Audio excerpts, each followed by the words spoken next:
నమస్తే. హైదరాబాద్ షాన్ కార్యక్రమానికి స్వాగతం. నగరం నడిబొడ్డున శతాబ్దాల పురాతనమైన దేవాలయం, మూసీ నది ఉత్తర వాహినిగా ఆంజనేయుడు క్షేత్రపాలకుడిగా ఉన్న ఆలయం, ఆదిమానవుడి ఆనవాళ్లుగా సందేహం కలిగించే గుహలతో కూడిన ఆలయం, ప్రాచీన ప్రాకృత శాసనాల నిలయం, వేల ఏళ్లకు పూర్వం ప్రకృతి సహజ శిలలతో ఏర్పడిన ఫణిరూపం, కొండ కొసన ఉండే గుండ్ల మధ్య ఉన్న కొసగుండ్ల దేవాలయం, లక్ష్మీ నరసింహుని నివాసం. కొసగుండ్ల లక్ష్మీ నరసింహస్వామి దేవాలయం ఈ వారం హైదరాబాద్ షాన్.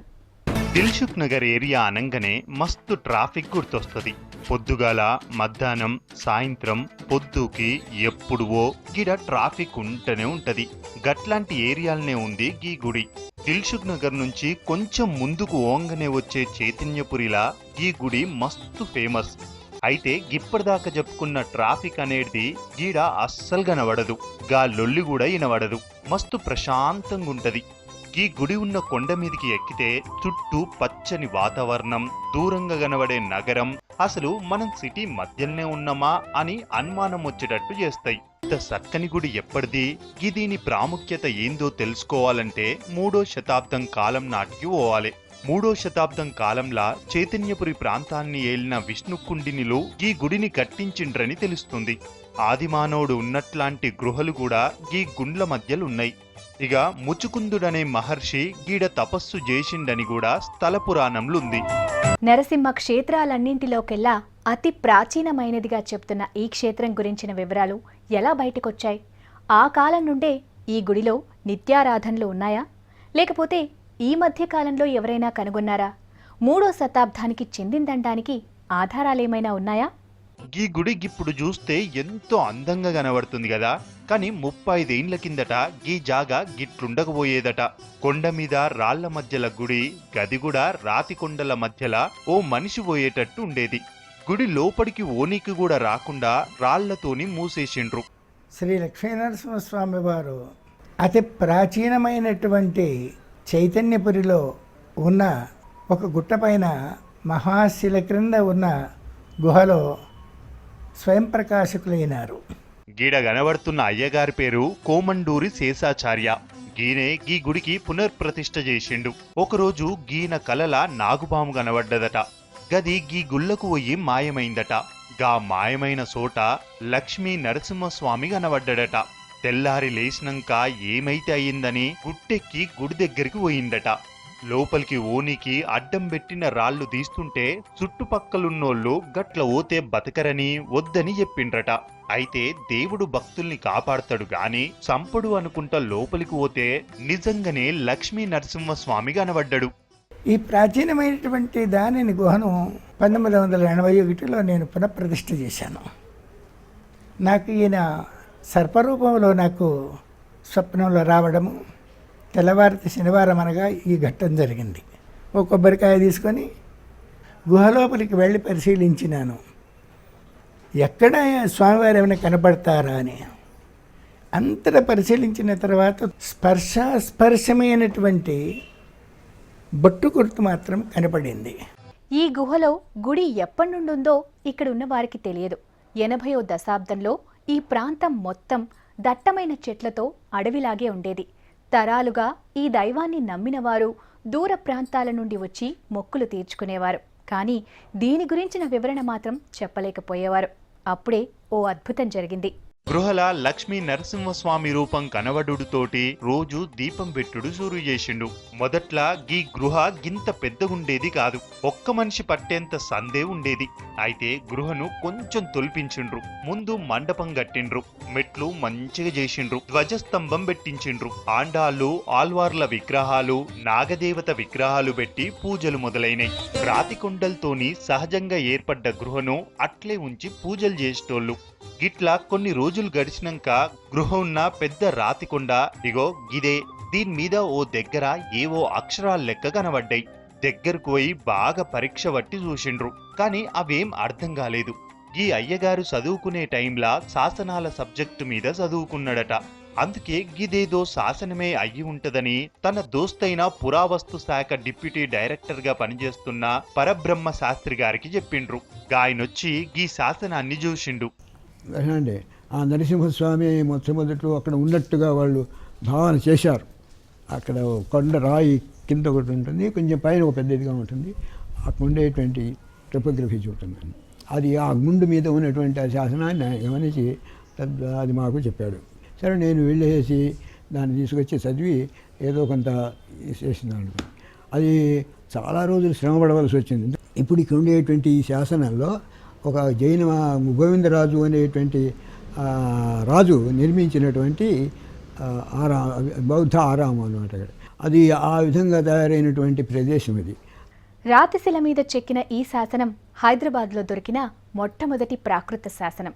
హైదరాబాద్ అనే నగరం ఏర్పడకముందు, కాకతీయ మహాసామ్రాజ్యం ఆవిర్భవించకముందు ఈ ప్రాంతాన్ని పాలించిన రాజులు ఏర్పాటు చేసిన అతి పురాతన శిలాశాసనమది.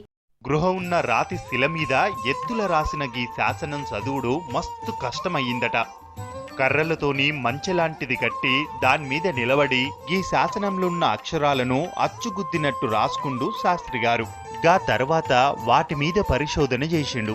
ప్రతి అక్షరాన్ని పట్టి వట్టి చూసుకుంటా, పదాల అర్థాలు తెలుసుకుంటా ఈ శాసనాన్ని తెలుగులకు అనువాదం చేసిండు. ఈ శాసనం మొత్తం 6 లైన్లల్లా రాసుంది. దాంట్లో ఏముందంటే, ఓ లైన్లా పాండవులు నివాసమైన పుటగిరి అన్నారు. అంటే దక్కన్లా పాండవులని పిలిచే గిరిజనులున్నారు. గవాళ్ళు ఉండే చోటని తెలిసింది. ఇంకా గిదీన్ని విష్ణుకుండిన రాజు గోవిందవర్మ కట్టించిండని ఉంది. గాయన రాజ్యం చేసింది క్రీస్తు శకం 422 నుండి 462 దాకా అని చరిత్రలో తెలుస్తుంది. గిదీంతోనే గీ గుడి క్రీస్తు శకం 4-5 శతాబ్దాల నాటిదని అర్థమవుతుంది. గోవిందరాజు అనేటువంటి ఒక రాజు ఆయన దాన్ని నిర్మించినట్లు. ఆ విహారం అంటే బౌద్ధులు నివసించేటువంటి ఒకానొక స్థావరం. ఇప్పుడు ఇక్కడ ఉండేటువంటి ఈ శాసనంలో ఒక జైన గోవిందరాజు అనేటువంటి రాజు నిర్మించినటువంటి బౌద్ధ ఆరామం అన్నమాట. బౌద్ధ ఆరామం గోవిందరాజు విహారం అంటారు దాన్ని. ఈ శాసనం మొత్తం పాఠాన్ని, గదాన్ని ఎట్టెట్లా అర్థం చేసుకున్న ముచ్చటను, గదానికున్న చరిత్రను చెప్పుకుంటా ఓ పెద్ద పరిశోధనా వ్యాసం రాసిండ్రు. దీన్ని 1983ల భారతి అనే సాహిత్య పత్రికల ప్రచురించిండ్రు. ఈ శాసనం పూర్తి కాదు. కొండకొసన మరో శాసనం ఉంది. అది చాలా ఎత్తులో ఉండటం వల్ల దాన్ని పరిష్కరించడం కుదరలేదు. ఆ శాసనం కూడా పరిష్కరిస్తే కానీ ఈ క్షేత్రం ప్రాముఖ్యత పూర్తిగా తెలియదు. అయితే ఇప్పటికి తెలిసిన దాన్ని బట్టి ఈ శాసనాన్ని విష్ణుకుండిన రాజు గోవిందవర్మ వేయించాడని తెలుస్తోంది. ఈ శాసనాలు ఏడున్నాయో చూద్దామా? ఈ రాతిగుండ్ల లోపల దిక్కు గుడి, బయటి దిక్కు పెద్ద గదలెక్కున్న రాతిగుండు. గిదీని మీద ఇగో సున్నమేసిండ్రు. గీడనే గీ మొదటి శాసనం రాసుంది. గిదీని గొప్పతనం తెలవక అన్ని గుడ్లకు కొట్టినట్టే దీనికి కూడా సున్నం కొట్టిండ్రు. గట్లా సున్నం కొట్టి కొట్టి శాసనం కనబడకుండా పోయింది. గిదీన్ని కెమికల్ వాష్ చేపించి శాసనాన్ని అందరికీ కనబడేటట్టు చెయ్యాలని చూస్తుండ్రు. ఇక రెండో శాసనం గీ రాతిగుండు కొనాకు తలెత్తి పైకి చూస్తే కనబడుతుంది చూడుండ్రి. గా నలుచెదరంగా ఉండే బండరాయి, దీని పక్కనే చిన్నగా కనబడుతుంది చూడుండ్రి ఇంకో రాయి, గిదీని మీద ఉంది. అయితే గిదీన్ని చూడాలంటే అక్కడి దాకా పోవాలి. గా పొయ్యేదారి లేక పరబ్రహ్మ శాస్త్రి గారు గిదీన్ని వదిలేసిండ్రు. దీని మీద శ్రద్ధ పెడితే ఈ గుట్ట గురించి ఇంకెన్ని ముచ్చట్లు బయటపడతాయో. ఈ గుడి, దాని చుట్టుపక్కలున్న చారిత్రక విశేషాలు అనేకం. ఈ గుహ ప్రాంతం ఒకప్పుడు బౌద్ధారామంగా కూడా ఉండేదన్న చారిత్రక ఆనవాళ్లు దొరికాయి. అవిప్పుడు పురావస్తు శాఖ వారి దగ్గరున్నాయి. గుట్ట మీదికి నల్లా కనెక్షన్ ఇచ్చే టైంలో తవ్వుతుంటే ఇటుకల్లాంటివి దొరికినాయి. ఇంకొంచెం లోతుకి తవ్వితే నాగార్జున కొండ మీదున్న బౌద్ధారామంలున్నట్లాంటి ఇటుకల్లాంటివి దొరికినాయి. కొన్ని మట్టి పాత్రలు కూడా దొరికినాయి. వీటిని పురావస్తు శాఖ వాళ్ళకి ఇచ్చిండ్రు. గవ్వి ఇప్పటివి కాదని మస్తు పురాతనమైనవని తేల్చిండ్రు. గప్పట్ల గిడ బౌద్ధులుండేటోళ్ళని అన్నారు. ఈ తవ్వకాలల్లా దొరికిన వాట్లల్లా ఇంకొన్ని ఇప్పుడీ గృహ లోపలనే ఉన్నాయని అంటారు. మాకు కొంత దాంట్లో ఒక ఇటుక కనబడింది. మాకు దానిని పెద్ద పెద్ద ఇటుకలు బయటపడ్డాయి. ఇవి నాగార్జున సాగరంలో ఉన్న బౌద్ధ రూపం ఏదైతే ఉందో, ఇప్పుడు నాగార్జున కొండపైన నిర్మించిన బౌద్ధ రామం, దానికి పోలినటువంటి పెద్ద పెద్ద ఇటుకలు బయటపడ్డాయి. కొసగుండ్ల ఫణిగిరి లక్ష్మీ నరసింహస్వామి దేవాలయం పేరులోనే ప్రత్యేకత ఉన్న చారిత్రక దేవాలయం. లక్ష్మీ నరసింహస్వామి దేవాలయాలంటే మనకు తెలిసిందే, కొండల మీద గుట్టల మీద ఉంటాయి.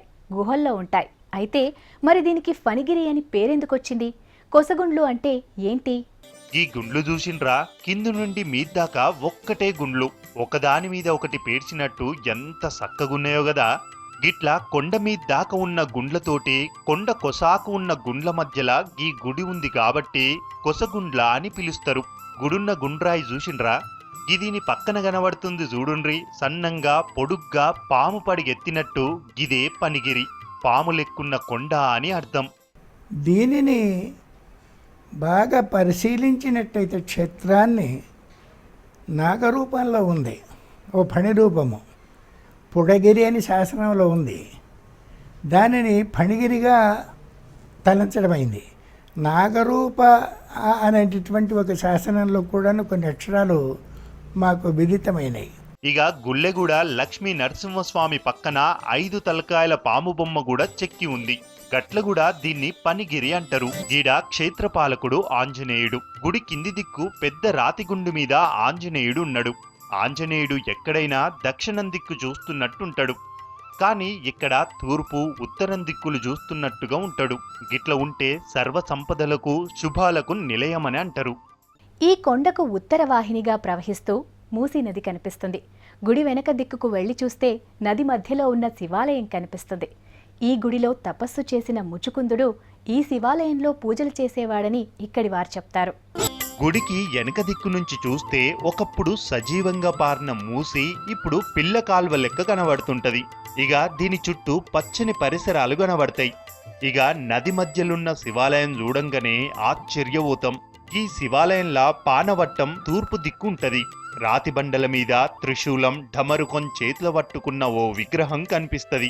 ఈ విగ్రహాన్ని గంగామాత లెక్క పూజలు చేస్తారు. గుడి పక్క నుండి ఈ శివాలయానికి పోనీకి దారి ఉండేదట. ఇప్పుడంతా ఆక్రమించుకుండ్రు గని ఈ తొవ్వలకెళ్లి పోతే శివాలయానికి చేరుటోళ్ళట. అయితే నడుములోతు నీళ్లల్లా నడవాల్సి వచ్చేదట. ఈ గుడి చుట్టూ నీళ్లు వారేటియట. నది బాగా పొంగినప్పుడు గంగ శివలింగాన్ని కడుక్కుంటా పారేదట. కొద్దిగా నీళ్ళల్లో ఇంత నడుములోతి నీళ్ళల్లో వాళ్ళు వెళుతూ స్నానం చేసినట్టు అనుకోండి. ఆ నదిలో వెళుతూ దైవాన్ని దర్శించుకొని ఆయనకు అభిషేకాదులు చేసుకొని నాగదేవతకు పసుపు రాసి కొబ్బరికాయలు కొట్టి ఆ విధంగా చేసేసేవాళ్ళు. ఈ ఫణిగిరి లక్ష్మీనరసింహస్వామి దేవాలయాన్ని యాదగిరిగుట్ట దేవస్థానం దత్తత తీసుకుంది. అప్పటి నుండి ఇక్కడ నిత్య ధూపదీప నైవేద్యాలు నడుస్తున్నాయి. ఇలా జరగడం వెనుక కూడా చాలా చరిత్ర ఉంది. 1981లా గుడిని మొదలుపెట్టిన తర్వాత గుడి నడపడానికి కమిటీలని వేసుకుండ్రు. ఇవి చక్కగా నడవక గుడి నిర్వహణ కష్టమైతుండే. గట్లనే 2008 దాకా సాగింది. గా టైంల కమిషనర్ సుందర్ కుమార్ ఈ గుడికొచ్చిండ్రు. దీని గొప్పతనం తెలుసుకుని ఆశ్చర్యపోయిండు. వెంటనే యాదగిరిగుట్ట దేవస్థానానికి ఈ గుడిని దత్తత తీసుకోవాలని ఆర్డర్ పంపిండ్రు. అప్పటి నుండి ఈ గుడిలా నిత్య ధూపదీప నైవేద్యాలు జరుగుతున్నాయి. అభివృద్ధి జరుగుతుంది.